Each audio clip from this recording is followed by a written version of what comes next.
The woman sitting under the bridge looked no older than 30, yet her eyes looked 100 years old.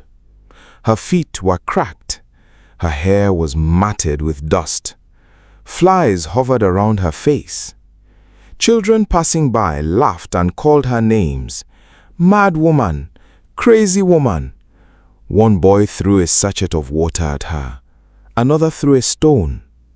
The woman didn't react. She simply stared into the distance. Broken, forgotten, discarded. Nobody knew she had once been a beautiful young bride. Nobody knew she had once been deeply loved.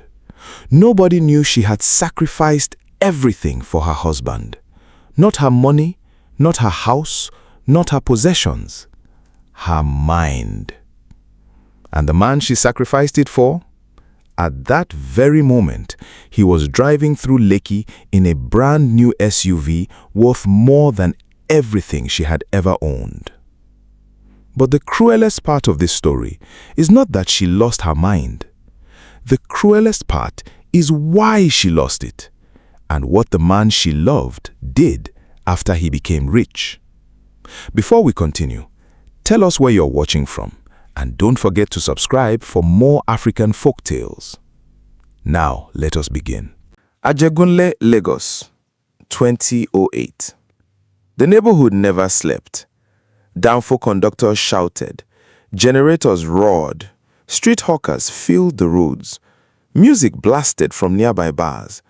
Life was noisy, chaotic, relentless.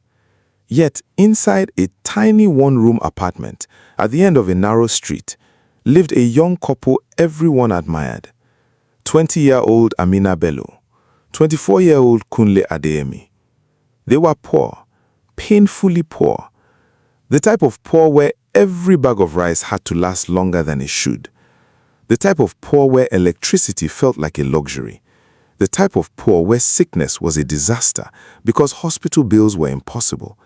Yet somehow, they were happy. Every evening, Amina sat outside waiting for Kunle. The moment she spotted him, her face lit up. The exhaustion disappeared from his eyes. The stress vanished. Everything felt lighter.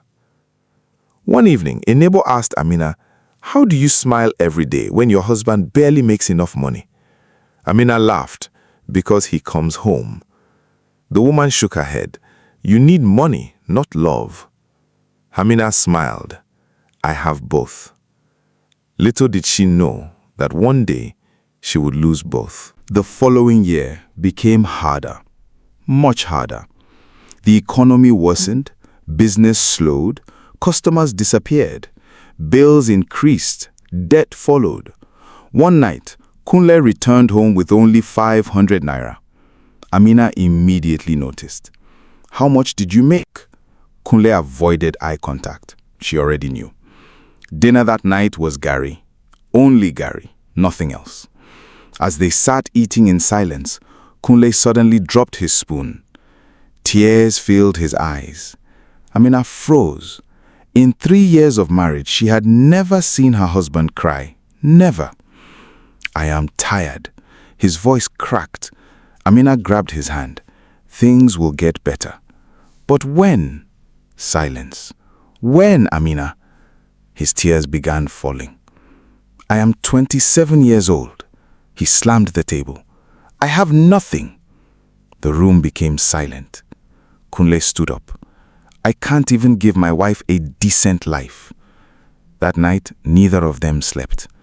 And that was the night something dangerous entered Kunle's heart. Desperation. 2 weeks later, Kunle came home transformed, excited, energetic, almost obsessed. "Amina," she looked up. "I found someone." "Who?" "A prophet." Immediately she sighed. "Another prophet?" "No." His voice was firm. "This one is different." Kunle explained that a friend had introduced him to a powerful prophet living outside Lagos. People claimed impossible things happened around him. Barren women conceived, debtors became millionaires, businessmen became wealthy overnight. Amina felt uncomfortable, very uncomfortable. What church does he belong to? Kunle hesitated. He has his own ministry. That answer made her even more uneasy. But Kunle wouldn't stop talking about him for days, for weeks, until eventually she agreed to visit, a decision she would spend years regretting. The journey took nearly 4 hours. As they approached the camp, Amina's heart became heavy. The place didn't feel holy. It felt strange, dangerously strange. Dead trees surrounded the property. Smoke rose from metal drums. Goats wandered freely. Men in white garments walked silently. Nobody smiled. Nobody laughed. Nobody looked normal. Amina grabbed Kunle's arm. "I don't like this place." Kunle squeezed her hand. "Trust me." Those words would haunt her for years. "Trust me." The prophet sat on an enormous chair. His eyes were sharp, calculating, predatory. The moment Amina entered, his gaze locked onto her. A strange smile appeared on his face. Amina immediately felt fear. The prophet closed his eyes, then suddenly jumped up. "Fire!" Kunle nearly fell from his chair. The prophet began breathing heavily. "I see wealth." Kunle smiled. "I see riches." Kunle smiled wider. "I see mansions." Kunle's eyes shone. Then the prophet's expression darkened.